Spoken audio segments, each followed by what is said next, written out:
I'm right next to him. I was gonna dunk it. Yeah, I was gonna dunk it in. I was gonna dunk it. I seen OG flying in the sky, and I'm like, all right, well, if he tries to tip the ball back in and goes off the front rim, I'm gonna dunk it back in.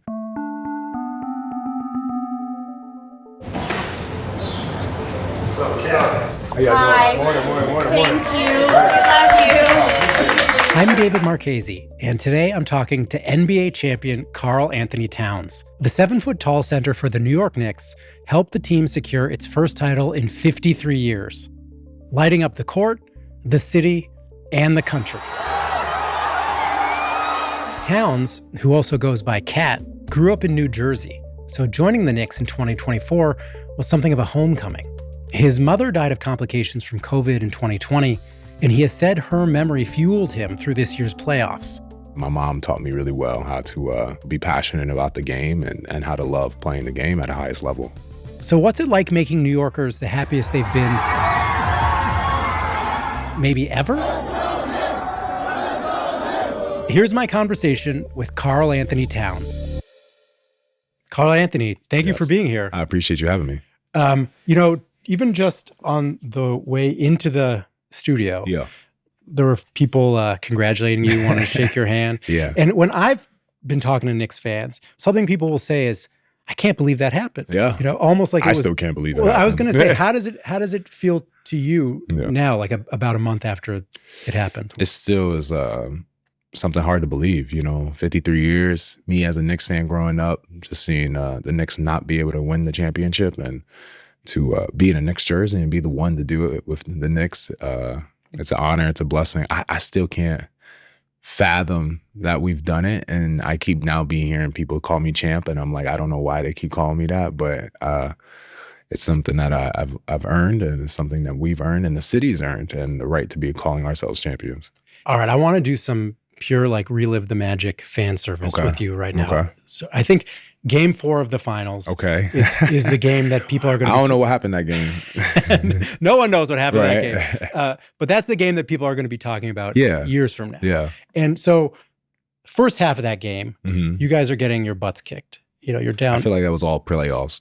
It was the whole finals. But talk to me about what you were thinking and feeling, like late in the first half when you're down almost 30. Like I know you're going to say, we just need to hit singles, stay in it. But was there a moment where like, oh, this is just not our night, or they're kicking our butts tonight? I mean, I'll put the words for you because I know you don't want to say we was getting our ass kicked for sure. And in doing that, they're hitting shots. We're not hitting many shots. They're executing at a higher level. We weren't. They were bringing more physicality to the game than us, and we weren't. So we had to take our game to another level and amplify ourselves. And in the face of adversity, we found ourselves finding our best version in the second half. And last year, we had the same situation in Boston, Game 1 and Game 2, and we found ourselves winning down 20 plus. And at halftime, I just told the guys and everyone, we have experience coming back from these moments, especially in the playoffs. Just trust our experience, trust each other. And if anything, let's go out there and let's swing for the fences, at least give ourselves a chance, and if not, at least we'll have a different standard walking into the next game. We build off of this game, get ready for game 5. But this team, man, they're special. They have no quit in them. And we went out there in the second half and we found a way to get the job done. And then when in the second half, do you really think, all right, this might happen? Is it, I think it's early in the fourth, you hit the 3 falling down. Oh, yeah, step back. Yeah. But when did you really start to think? Was that not a foul? No, I'm just playing with you. Don't even answer that. Yeah, I know you were trying to get a foul. Don't answer that. I thought we had a good chance of winning when I walked in the building. Oh, come on. I felt really good. I told my wife, I told everybody, I felt really, really good about the game. Obviously, as the first half was going on, I was like, man, maybe I was wrong. First half didn't give me the best feelings, but second half, I think as soon as we got it into like that 15-point range, I felt really good about our team finding a way to win. And do you feel in that moment when you're starting to claw back and getting closer, do you feel the Spurs tightening up? Like, what is your analysis of what's happening on the other side? I think sometimes when you're a young team, you look to not lose the game, and we were looking to win the game, and that was what made us bring such an aggression to the game. And I think they were trying to protect the lead, you know. And you know, if you looked at our playoff our playoff run, you've seen us get a lead, and instead of protecting the lead, we're trying to build the lead. I think there was also one stretch too where maybe they took something like 9 3-pointers in a row, and you feel like maybe a more mature team takes a different approach. You know, it's so weird because when you're in the game, yeah, that's why a lot of times I know reporters hate when we say it's I got to watch the game to like actually give you an honest answer on the situation you're asking. But because in the game, I didn't realize, and this is my first time hearing that they took 9 threes at Something one point in the like game. that, yeah. I mean, even if it was 6, 7, 8. We weren't aware of that because we're so locked into the game, just trying to find a way to get a stop, go back down the court and make a bucket. You're not really thinking about what type of shots they're shooting. You're just, I just need to get a stop at all costs, whatever it takes. Whatever threes they hit 2 big threes. De'Aaron Fox hit a left wing 3, and then Victor Wembanyama hit a pull-up 2-pointer. They hit some shots at the end, but we did such a great job as a team just sticking with it, finding ways to make that one bucket, get that one stop, and of course the right hand of God came through with OG getting the tip in. All right, you need to tell me about OG's play. What, like, where are you on the court? What is your sense of? I'm right next to him. I was gonna dunk it. Yeah, I was gonna dunk it in. I was gonna dunk it. I seen OG flying in the sky, and I'm like, all right, well, if he tries to tip the ball back in and then doesn't, it goes long and it goes off the front rim, I'm gonna dunk it back in. OG made it. It was something special. You know, the play was designed to go to me, and then 2 people guarded me, inbounder and the person defending me, and we got the ball to JB, and JB took a quick pull-up 3, and OG, who was inbounding the ball, found himself with no one on him, and he crashed to the board and got an offensive rebound, which was the tip in, and found a way to make the bucket. I mean, it's going to go down as one of the greatest plays in New York history, one of the greatest plays in NBA Finals history. And then when you see that ball go through the hoop, what is the feeling that goes through your body at that moment? Or are you even having thoughts? No, when you see me in the game, you see me telling everybody, it's so loud. I didn't hear the whistle. So I just see people running on the court. So my first reaction is to tell everyone, get off the court right now. And let's stay focused on the game. But then I realize, I look back and I see the ref grabbing the ball, and I'm like, oh, it's a timeout. I see OG, and OG's very, you know, OG, how he doesn't have a lot to say. This is New York Times. That means New York all knows how OG is. And I just saw him, and it was one of those things, you know, you want to hype him up and stuff, but I have such a close friendship with OGs. One of my best friends, I was like, nah, you gonna get a hug for this one. This is a career-changing bucket for all of us at one time. And you know, and then he gave us a chance. We still had to get a stop, and he gave us a chance to get that stop. Blessed, and God is good to us. I was able to get a hand on the basketball too. On the inbound, on the next play. For Castle. Did OG ever have more to say about that play in the locker room? Or did he do the same? No, of course no. OG went in the locker room. You know, he did the usual OG, has no reaction, no emotion on his face whatsoever. And he was just like, yeah, I guess I made it, I guess. You know, OG. OG's too funny, man. There's another moment from the series I want to ask you about. Okay. I think you had just scored against Wemby, and maybe it was a timeout, a TV timeout, and you're coming off the court. And you know, we're not supposed to curse here, but I'm going to say, but the cameras caught you saying something like, "Oh, something like he can't fudge with me." maybe what you said, but in that, like, did you feel like you had understood something about how to play against him, or what? Like, what was that in response to? I was just being competitive. Yeah, it's all respect to the opponents and stuff. I just was being competitive, and I have tremendous confidence in my ability and what I do and the work I put in. So, you know, it was the moment. It's the NBA Finals, and you're on the biggest stage against one of the best players in the world. And I wanted to prove again, after all these years, where I stand in the NBA. Yeah, because you had to take it a little personally, just as a competitor, right? To hear, I mean, to hear how much people were talking about Wemby before. I'm glad. He deserves it. He's a generational player. He's 7'5", 7'4", whatever we want to say. He's extremely tall, and he's God gifted with intangibles that none of us were able to get. I mean, I'm 7 foot, thank God, but 7'4" would have been cool too. And he deserved it. But you know, I've earned my stripes in this league too, and I'm a competitor, and I wanted to go against. I always say I want to go out there and play against the best, and I was out there with one of the best, and we just wanted to compete at a high level. And when you talk about being a competitor, I think you're known for being a nice guy, a sweet guy. Even just talking to you now, like you smile easily, you have a nice disposition. You're joking around in the green room. Yeah. But I can imagine that being, a professional basketball player, sort of pushes you towards a kind of, aggression or hardness. And is that something that came naturally, or did you feel like you had to develop that side of who you were? I was definitely more aggressive, and when I was younger. And when you were younger, you were more aggressive. I just had a mean streak to me because I understood what it was to be the young kid playing with the older kids, playing basketball.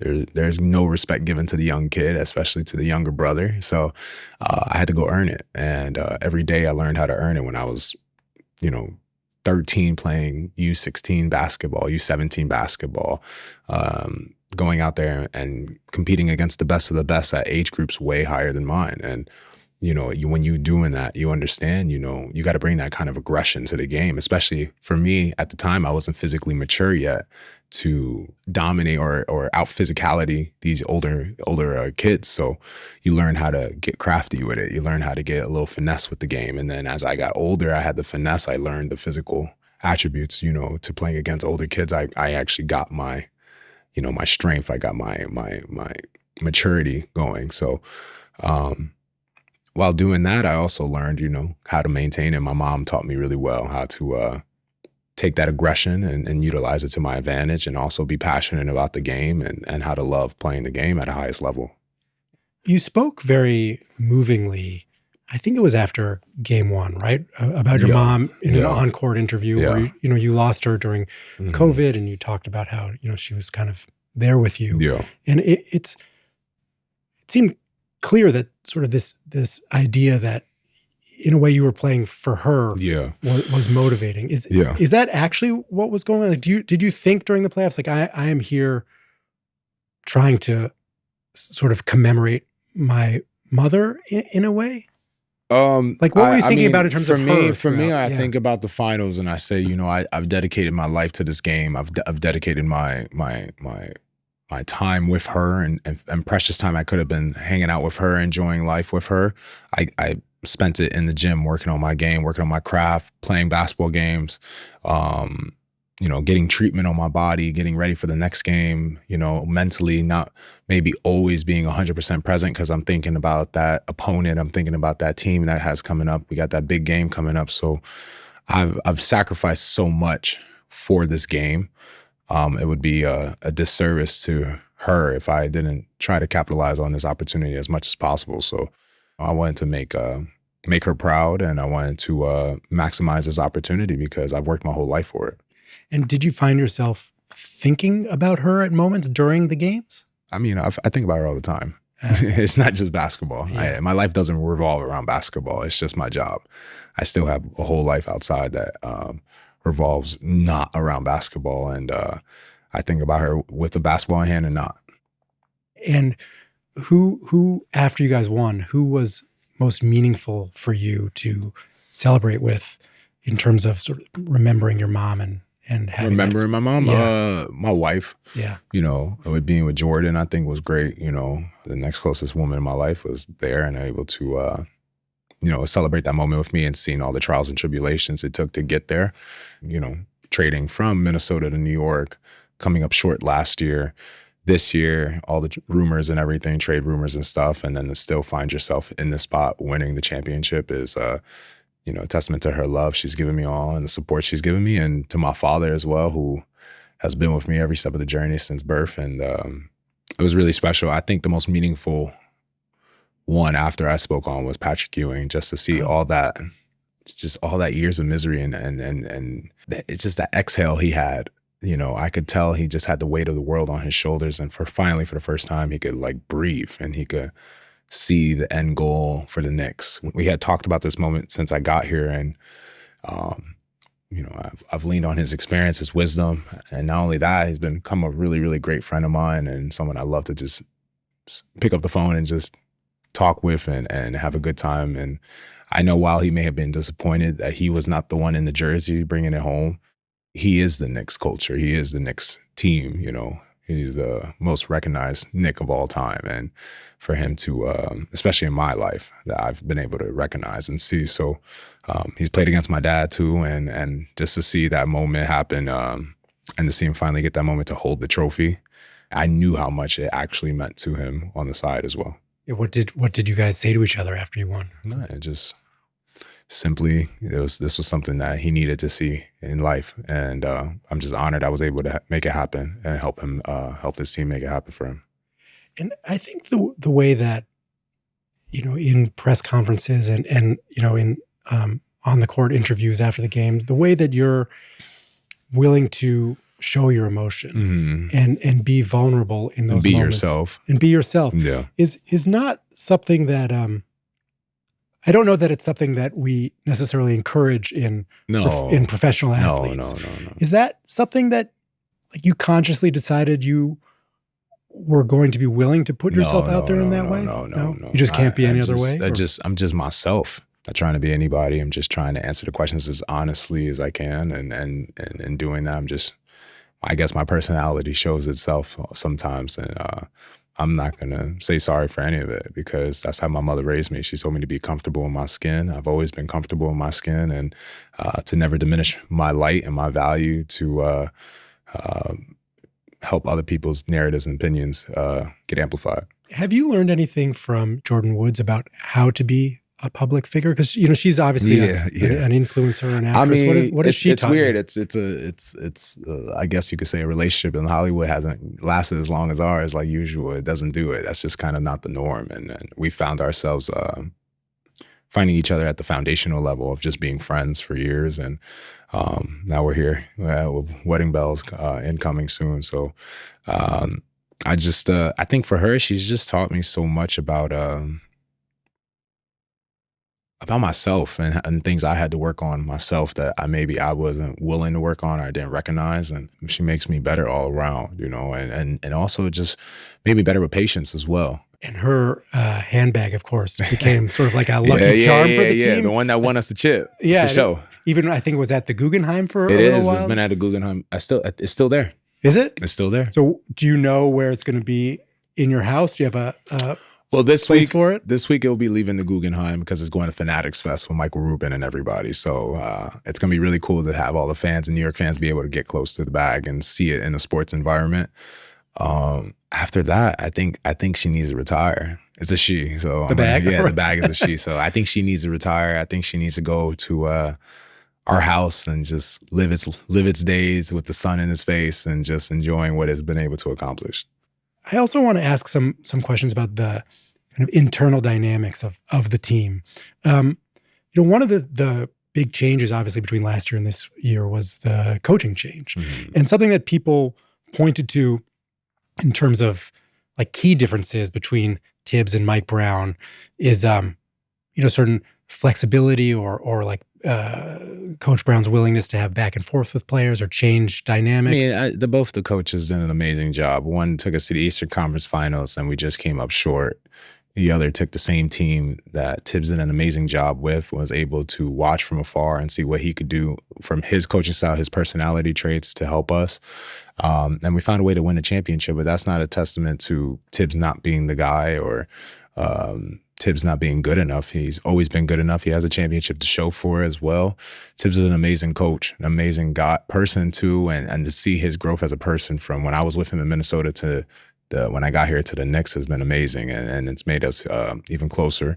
And man, Tibbs gets a lot of credit for this, man. But you know, I'm not trying to subtly, you know, throw shade on Coach Tibbs or anything, but just like from your perspective, what was the biggest change that Coach Brown brought to the team to help you guys get to that next step? I mean, he built off of what, you know, on an amazing foundation that Tibbs had set, and then he built off of that and added his own swag and flavor to it. So, you know, I think he did a great job of finding the right combinations that worked, Landry Shamet was huge in the playoffs, and shout out to Ariel Haporti too, man. He had some big moments when we really, really needed him, and Mitchell Robinson and Jose Alvarado, and you could go down the list, Mohamed Diawara.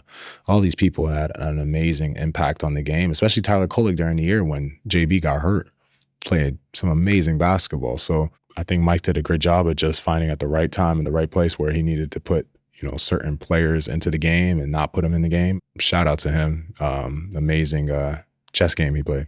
And so in the first round of the playoffs, right, you're down 2-1 to the Hawks. Mm-hmm. And then there is this, it seems like there's this strategic decision made to change where sort of you're playing on the court and to run more of the offense through you. You're sort of standing basically at the top of the it's the top of the key elbow. Top of the key. Hub. And to just talk to me about, like, from a strategic basketball perspective, and then also from a Karl-Anthony Towns psychologically perspective, what was the importance of that change? Like, what did it unlock?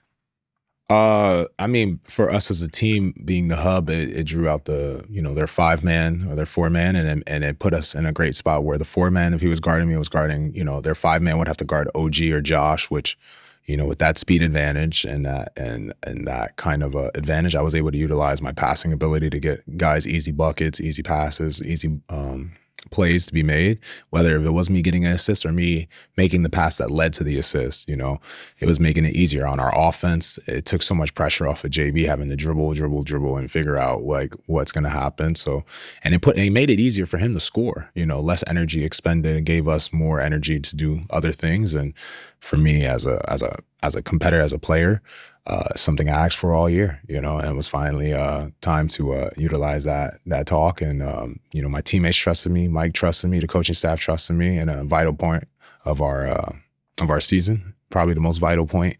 And I'm just glad I was able to repay their trust with some amazing games. So you'd had that idea earlier in the season. I wanted to maximize what we could do all year. And we've done a great job getting to the point and finally pulling out our chess, another chess piece of ours. And were there other players on other teams who you had seen do something similar? I mean, we've seen Jokic do right? it That's a bunch. obvious. You do Jokic a bunch, and you see Alperen Sengun do it a bunch, and Domantas Sabonis as well. So, it's a brand new team, new system. There's a bunch of things we want to try to learn throughout the year.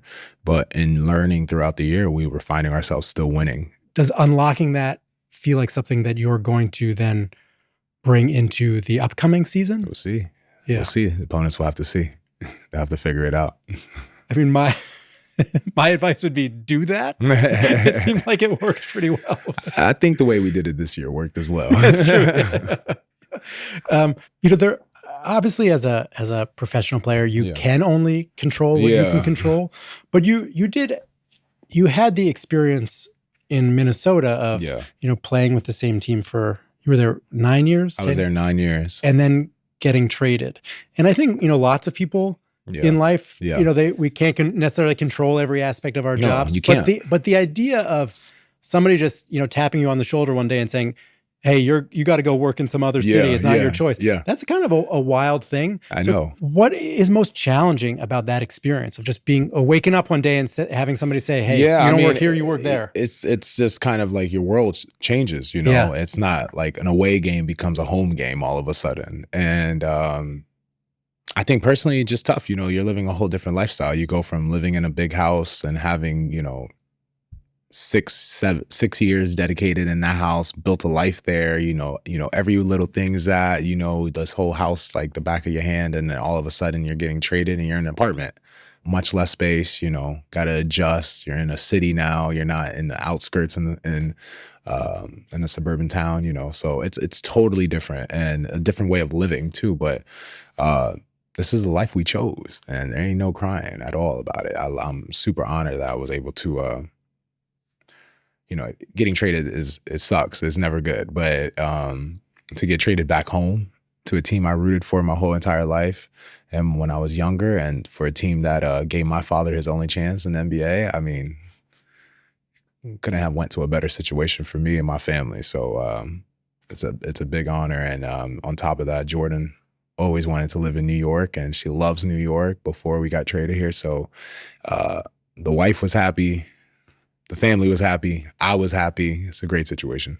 But so when you get the call that you're traded, No, I didn't get a call. Oh, I you got just told. You got told. So when you I got told. so when you get told that you're traded, Yeah. like what's the first call that you have to? Are you like, oh, I got to call a mover? Do you think I got to call my family? What's like the very first thing? I remember having to call Jordyn in Paris, Ah. and she was having a good time, and I said, "No, take me off speaker right now." Oh no. I think that was one of the first calls I made, and then the second was I didn't have to call my dad. He was there. He heard the news as I heard it too, and he was shocked, and I was shocked. And second was calling my agent and having that conversation about what I was just told, because even she didn't know at the time. So Did Kevin Garnett talk to you after you were traded? I talk to KG all the time. That's my vet. That's my mentor. So we've been talked a bunch. Yeah, I interviewed him a few years ago. You did? Yeah, and just his intensity. Did you even hear, just in did you hear the word conversation. Lord a lot or no? I heard some other words that I'm not allowed to say in this setting. But he was sort of a mentor to you. Yeah, he was. Yeah, He what's was. some? Can you talk about some of the advice that he gave Yeah, I mean, you just. in family friendly language? Well, I can't speak then. I'm just playing with you. I just, I think, just. I think he was so big about routine. Yeah. And I was already huge about a routine. Like routine was everything to me. So me and him got along so well about that, because our routines, were syncing with each other. Like coming in the lift, going to sauna, getting a workout in on the court. It was kind of, we were kind of like, I was the young fella, and he was my OG. He was my vet. So I was just under his wing, just learning how he became a Hall of Famer, one of the best forwards of the game ever, and taking those lessons and those teachings, especially the fundamental aspect that he was so big about, just taking that in not only in basketball, but in my everyday life, and just about, getting the fundamentals right. He must have given you a hard time about defense though, right? I mean, I was guarding him well when he was there. But he's just, he's a competitor, and me and him are really fierce competitors. So we don't like losing or even giving opponents a chance to win. So we had a bunch of fun in practices, and just, I guess you want to say, talking smack to each other a lot. It was fun. Wait, but Karl-Anthony, I want to say this with love, okay? Yeah. I'm saying this with love. Sometimes, and this is the reason I bring up the defense thing. Sometimes I'm watching you on defense, and you do those like 30 foot away from the basket fouls. I think you're always like near the top of the league leader for fouls per game every year. That means I'm being physical. But is there, and it's just so different than your offensive game, which to me always feels like so finessey, controlled, precise. It's all reaction. So explain to me the disparity. I'm a Jersey boy like Kyrie. It's all reaction. So you're just swiping. I'm reacting a lot. Oh, in offense? On defense. I mean, I'm getting a lot of steals. I get a lot of force. It gets a lot of defense. What were we in defense this year? What's that? We were like a top 3 defense this year. Yeah. There you go. Yeah. So you think what's number one thing done in N.B.A. right now? It's probably ISOs and PNRs, pick and rolls. So yeah. I'm involved in all of them. So we did pretty damn good job at it this year. All right. That's my one constructive criticism. Less reaching. Less reaching. No one said that. Right, you've never. No one said it in the playoffs when he was working. My wife, she was watching a lot of the games with me, and she said she would watch you do interviews and then watch Jalen Brunson do interviews. We're totally different. And she said, like, Jalen's the dad of the team, and Kat is like the mom of the team. Is that that's feel funny? accurate? Actually, that's actually pretty cool. I never heard of it like that. That's like cool. you're sort of more openly emotional, a little bit more expressive. He's kind of more, buttoned down. Yeah. Is that how it plays out? That's funny. I've never heard scenes? of that. I've never heard of it like that. That's intriguing. I'm gonna say that to JB. That's actually pretty funny. But does that seem accurate? What do you think of that description? I don't think it's too far off. I mean, I think he in a way, aren't we both like our parents in a way? I feel like he gives more of like Rick energy, and I give more of like Jacqueline energy, and that's beautiful. That shows great parenting too, and that shows our parents have gotten us to this point. So shout out to, Rick and JB's mom, and shout out to my mom and my dad for getting it done for us and leading us to be men that people respect is the most important thing as a parent. You want to build care. You want to have kids that people respect more than anything. And two, giving us, I guess you could say, those personalities has gotten us this far. And your dad coached you a little bit, right? He did. Was there ever any question that he was better than me? Oh, my bad. We know the answer. He knows the answer. Was there ever any question in your mind about whether you wanted to be a professional basketball player? Was that no? From as young as you could remember. No, I was always really, really good at basketball. It was natural. But is it what you wanted to do? No, I wanted to be an MLB player. I wanted to play for the Yankees. I wanted to put the pinstripes on, and the true Dominican in me. And I wanted to be like Robinson Cano. I wanted to be like Alex Rodriguez. I wanted to be like the great Yankees.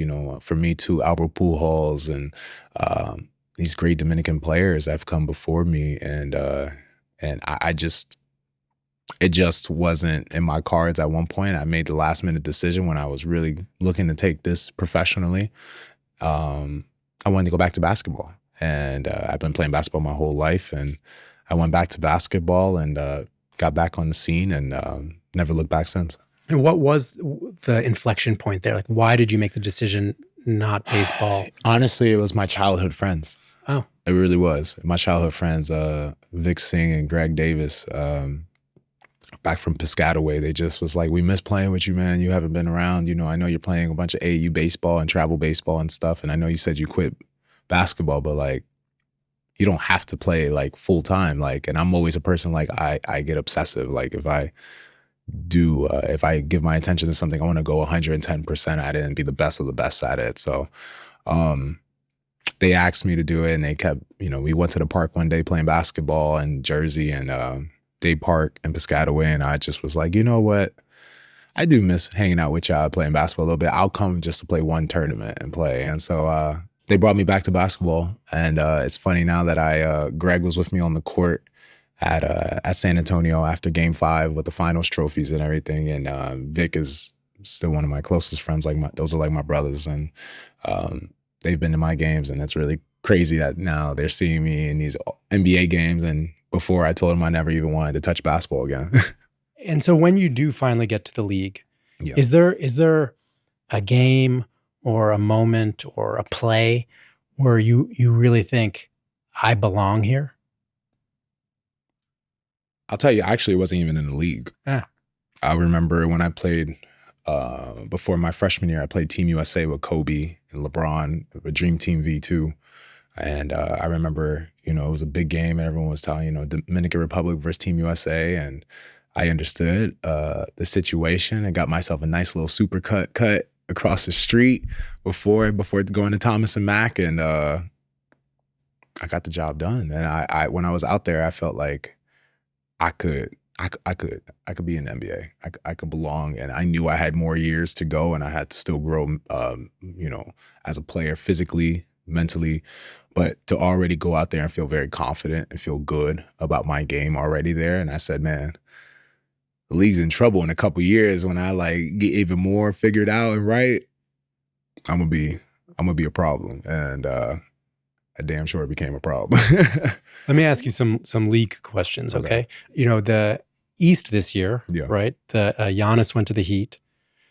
Kawhi looks like he's going to go to the Raptors. I know it's a little up in the air right now. Jalen Brown went to the Sixers. Who are you most worried about? The Knicks. That's all I need to worry about. Do you get why Jalen Brown is now on the Sixers? Of all the teams for him to end up on, the fact they trade him to like one of their biggest rivals. Pretty fun. It's pretty fun. I mean, like I said, control the controllables. If I worried about all the uncontrollables in my life and professionally, I'd be lost in the sauce. But of course, your buddy Mitch Robinson now on the Celtics. That's tough. That was a tough one. The question I have about that, I have two questions about that. In good conscience, could the team do hack a Mitch if you were playing the Celtics? That would be heartbreaking if you guys did that. I don't know I don't even know if I could look at Mitch with a Celtics jersey on after everything. So I don't even know. I don't even know if I could. I'll just have to start laughing at Mitch when we see each other. He owes me a pickup truck now. I'm talking about that too. For what? I don't know. I just want a pickup truck. You just say to him, "You owe me a pickup truck." You owe me a pickup truck.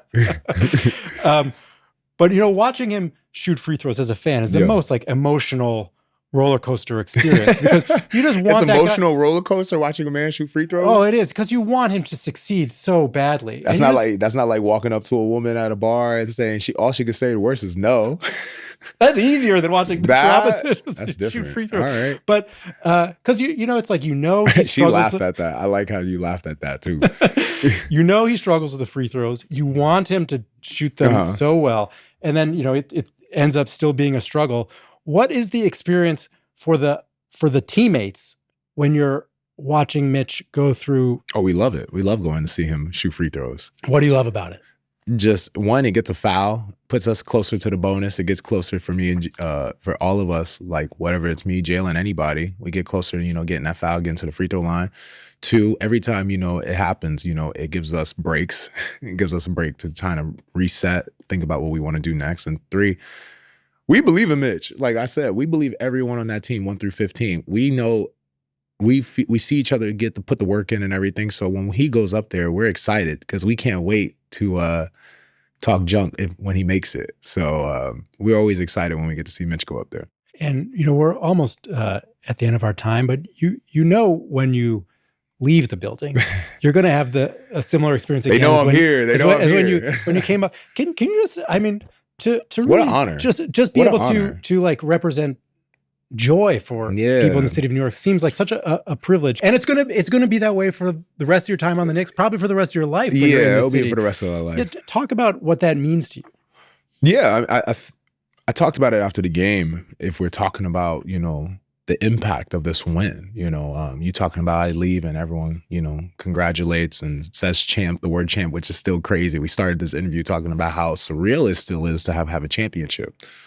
To bring so much joy to families, for them, especially those families that have previous generations of Knicks fans who have been just begging for a chance to be in the NBA Finals, let alone winning the NBA Finals after 53 years, and then last time being 27 years ago against the Spurs too, ironically.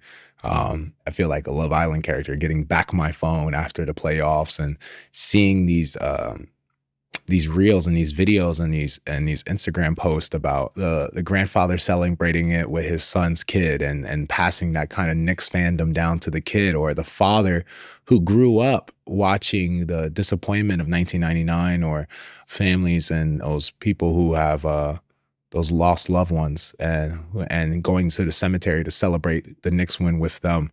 And I know how special it is because I saw people in Brooklyn cheering and they got their own NBA team. So that's kind of crazy to do. But it just shows, New York's so unified with each other when you give them something to be unified for, and for us to reach the mountaintop and give so many people something to cheer for and so many people to have hope for. Because inspiring hope is one of the hardest things to do. And for us to be able to do that is something truly special. So just the last question. So the margins in professional sports between winning and losing are very slim. So slim. Yeah. It's like one small decision changes everything. One small decision changes everything. Last year, you guys are up big against the Pacers in the fourth quarter. They pull off a comeback against you. This year, OG tips in a shot that if he missed that 999 times out of 1,000. I am dunking that. I know you're saying you would have dunked it, but it's I'm dunking. I'm telling you, I'm dunking it in. But it's no one would have blamed him if he missed that. That was a sort of a miraculous shot. Yeah, of course. And then just the level of intensity and focus that it takes, and it seems almost unbelievable that you can win once.